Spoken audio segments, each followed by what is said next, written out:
Docteur Muramalala avy amin'ny faritra Boeny manano bouteille de sable.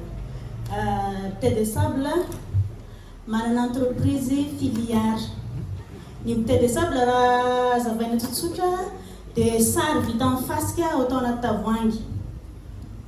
Vitana sary olona be dia be, sary paysage izay mampiavaka ny Madagasikara, mampiavaka ny faritra tsirairay dia vita avokoa.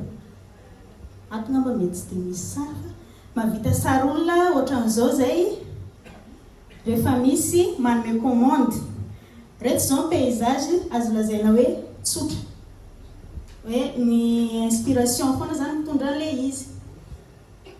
Manaraka an'izay misy koa ny atao hoe paysage spécialisé izay ilain'ireny valan-javaboary misy eto amintsika reny.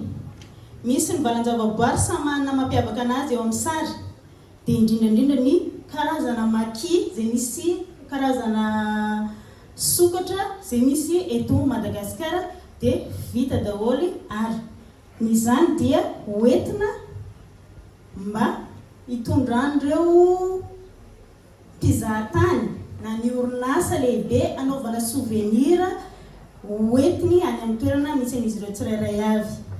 Be dia be ny sary vitanay ao amin'io resaka tavoahangy fasika io na bouteille de sable. Tahakan'izany ny logo, ny hôtel zany rehefa te hametraka ny hoe maha-izy anazy miavaka naturel kokoa dia mametraka sary. Zao zao vita amin'ny sable rehetrarehetra, tsisy fangarony. Ny mampiavaka ny orinasa Madame Muramalala ao Majunga dia ara-potoana ny livraison. Manaraka izay 90% fasika ampiasana dia naturel, tsy lacré, izany hoe tsy mihontsana na makaiza na makaiza. Manaraka izay dia manana izay ny création vaovao amin'ny alalan'ny cadre izay tsisy eo ngambany amin'ilay sary fa maimaika koa izay avy any nakaty elana tsindrindra. Eo koa ny décoration ana jardin vita amin'ny sable fa miara-miasa amin'ny ébéniste amin'ilay vitre sy ny hazo manodidina na vato. Manaraka amin'izay dia be dia be ny fikambanam-behivavy idiranay, omenay fampiofanana izay mazoto indrindra eo amin'ilay vehivavy tsy afaka miatsika firy ao an-tokantrano no fitaizana zaza madinika.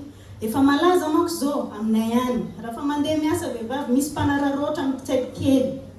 Dia efa izay zany no manantona manome asa, avy keo izy sady mijery zanakany manao asa ao an-tranony, manao livraison zay isaka samedi. Misaotra tompoko.